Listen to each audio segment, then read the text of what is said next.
sa sulat sa mga Hebreo. Mga kapatid, dumating na si Kristo, ang dakilang saserdote ng bagong tipan.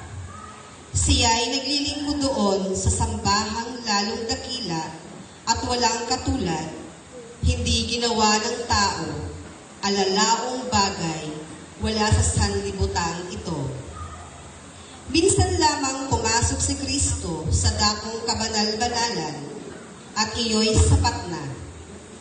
Hindi dugo ng mga kambing at bisirong baka ang kanyang dalang handog, kundi ang sariling dugo sa ikapagpapatawad ng mga kasalanan natin.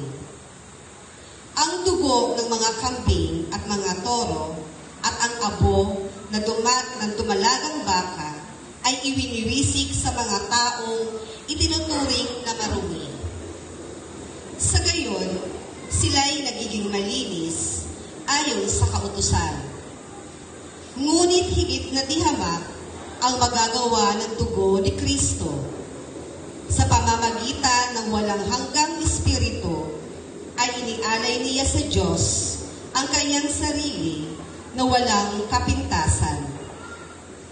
Ang kanyang dugo ang lumilinis sa ating puso't isip upang talikdanan natin ang mga gawang walang kabuluhan at paglingkuran ang Diyos na buhay. Ang salita ng Diyos. Salamat sa Diyos.